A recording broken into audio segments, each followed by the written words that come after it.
Back to Fourth and Pain, Fourth Down Time, the only pro wrestling show, by the way, hosted by an NFL player. He's Adam Carriker, 2,000 miles to my left. I am weight loss advocate and radio champion Chuck Carroll, 2,000 miles to his right. Right. Okay, that's how it works, because I'm good at looking at maps. Yeah, fourth down time here, kind of just going to wrap things up, and I wanted to circle back. You know, we got going with Chad Dukes during the second down segment, talking about the best finishers of all time. We said, well, hey, we're going to give out our top five, and you reminded me during the break, you said, hey, DA, we didn't give out the top five. So we forgot to say the list. We did. So let's go ahead and crank this out real quick. I'm going to go in reverse order for me. I'm going to give my pick, then you give your pick at the same number, okay? So sounds glorious. Number 5 for me, Adam, is Triple H and the Pedigree. That is just, it's an iconic move. It's one that, being from my generation, or our generation, I should say, is one that really rang true right down from his time in DX to his matches at WrestleMania against The Undertaker this year. Just a phenomenal finisher. Hopefully we'll see that at SummerSlam in August. It's a really good finisher. You know, I've never been the biggest Triple H fan per se, so maybe that affects my opinion of his finisher. I have it number 5. Some people are going to argue, why isn't this higher? But I have it at number 5. I have the Tombstone. I mean, we talked about it with Chad. It's just been around forever. It's an iconic finisher. He'll do all of his other finishing moves. And if they don't work, this is the one that puts the guy away. You know, this is the one that ends the match every time. And you say the Tombstone is your number 5. Well, that actually ranks at my number 4, so that's a pretty easy transition, just above Triple H for me. Really, really like that move. Like I said during that segment, when he hits that Tombstone, man, you know that the match is over. It is go home time. Who do you have at number 4?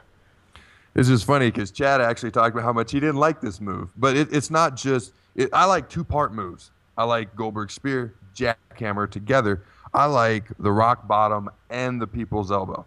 You know, what's so special about this guy's elbow that when he lays it on somebody, it's the end of the match? I have no idea. I don't know. It's kind of like Hogan's leg drop. I don't get it. But what I love is just the electricity, the attitude. I mean, the guy really, he looks like a deer running over the guy before he lays the drop on him. He's so athletic. I love the bottom. I love throwing the pad into the crowd. I just love the whole setup to it. The move itself, okay. I just love everything that surrounds the move. The pageantry, if you will. Absolutely. Like the Rose Bowl. He did not make my top 5, but you talk about the whole combo thing. And number 3 for me is your guy, Goldberg, the spear and the jackhammer for me. You know, risky or not in the ring, I friggin' loved watching the spear and the jackhammer in that order. And it didn't matter if it was a 5-second match or a match that had lasted an hour and it was the culmination of it. That spear, that jackhammer, man, you knew when Goldberg hit that, it was time to say, hey, who's next? Who's your number 3? Well, it's funny real quick because there was a guy on Twitter a couple of months ago. I mean, he was ripping me. You like Goldberg? Goldberg's your favorite wrestler and all this stuff. Called him Mr. Two Moves of Doom, you know, because his matches lasted like 5 seconds half the time. But my number 3 is the number 1 on WWE's list, the Stunner. It is just, you know, it's so quick. It's like a rattlesnake bite, and then all of a sudden the match is over, you know, and a lot of times he's got the other guy drinking the beer and like he's buddy with him, and then he hits him with it. So to me, I mean, it's definitely one of the greatest finishers of all time. Number 2 for me, and this was really a toss-up. This could have been my number 1 seed of all time.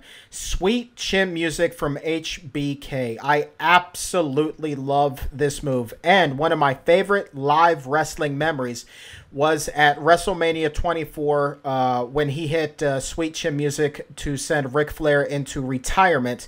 Well, we see how long that lasted. But when he hit that in Orlando, man, that was something special. And, of course, watching that the next year unsuccessfully at another WrestleMania in his first match against The Undertaker, man, there's something about Sweet Chin Music to me that is just amazing. That's why it's number 2 on my list. Who do you have at number 2?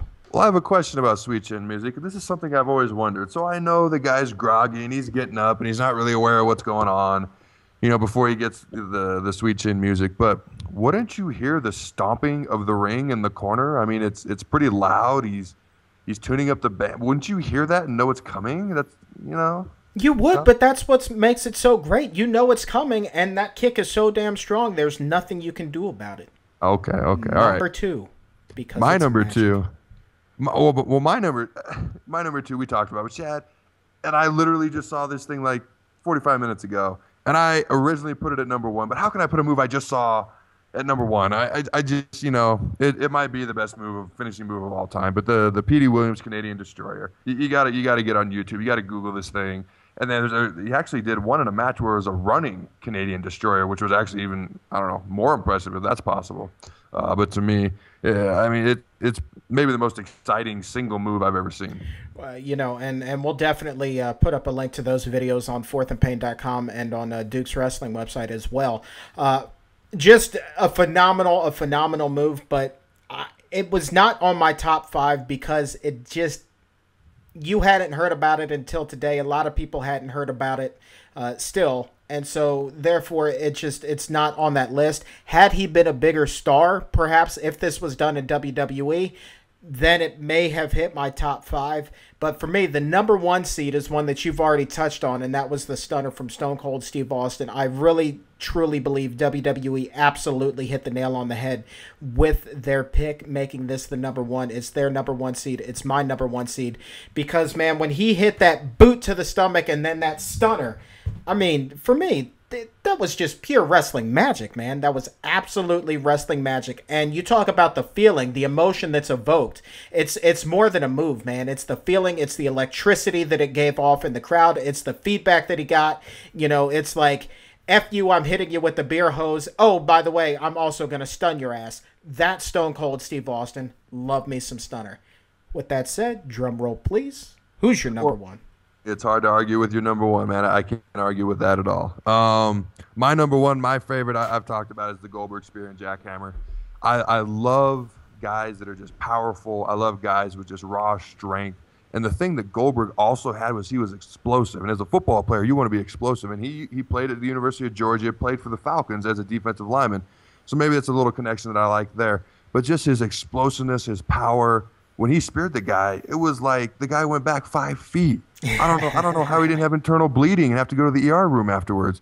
And I mean, the jackhammer was cool. My favorite part was the spear, and then it led into the jackhammer. You know, some of my favorite Goldberg moments actually occurred on the now defunct WCW Saturday Night when he was just kind of starting that streak, and they just wanted to get him as many wins as possible, and they would put him in the ring against guys that you have never heard of and you will never hear of again. And he absolutely would lay them out in much faster, much quicker fashion than you're seeing Ryback do currently with the guys that they're giving him. You talk about just plowing through an opponent. Goldberg, man, when he was starting that streak, sometimes the only 2 moves in the match were the spear and the jackhammer. And I really, honest to God, think that those are my favorite Goldberg matches. Well, that was all he needed to do. That's how dominant he was. He have to do this, you know, and then he'd jiggle the ropes. I also loved when he picked the guy up by the throat and put his other hand, you know, around the groin where he'd pick him up and then, like, he'd overhead press him and then slam him. I don't know if you could hear me. I moved my mic, but that was my other favorite move that he did. I loved it because that's just raw power right there. And let's not forget when he would walk to the ring and he'd breathe in that smoke and then he'd, like, shoot that out through his nostrils. Couldn't have been healthy, but damn, did it ever look cool. Then he had the police escorting him to the ring. He must have been one bad man. I have a couple. I want to talk about number 7 on the WWE list. Which was? Well, you know what it is. Well, I closed the list, man. You got to help me out here, dude. The Hogan leg drop. Oh, no. This is on the list for one reason only, because it's Hulk Hogan. Boot to the face, okay. Leg drop, cool. It's simply on the list because it's Hulk Hogan. I never understood why it was good. It's like with The Rock's elbow. You know, only a lot more electrifying was The Rock's elbow. And you said it on a previous show, what is so special about this man's leg? Does he have a knife sticking out of his hamstring that it stabs the guy in the throat when he falls on it? I don't get it. I don't know. I was never a big fan of the move. It just, even though it was Hulk Hogan, and Hulk Hogan in his prime was the bee's knees and is still arguably the biggest wrestler in the history of wrestling, he's basically the Michael Jordan of Absolutely. pro wrestling. Yeah. But a leg drop? Exactly. I remember when RVD, he was trying to promote RVD like a year ago in TNA, and RVD made some sort of jab. Hogan said something about he's never really been a main eventer, and RVD said, well, a pro wrestler has to do something more to make a living these days and just do a leg drop, Hulk. And I thought that line was just great. And I think Chad asked us during the segment, who does a heck of a frog splash? RVD, coincidentally, heck of a frog splash. And the way that he sells it, he comes up, he's like, ooh! Like he can't even breathe because he's just landed so hard on his opponent. Awesome, awesome frog splash. Absolutely. Not quite as good as Eddie Guerrero, but pretty damn good. I'm with you on the Eddie Guerrero. That's my favorite frog splash ever. It's going to be tough to beat that.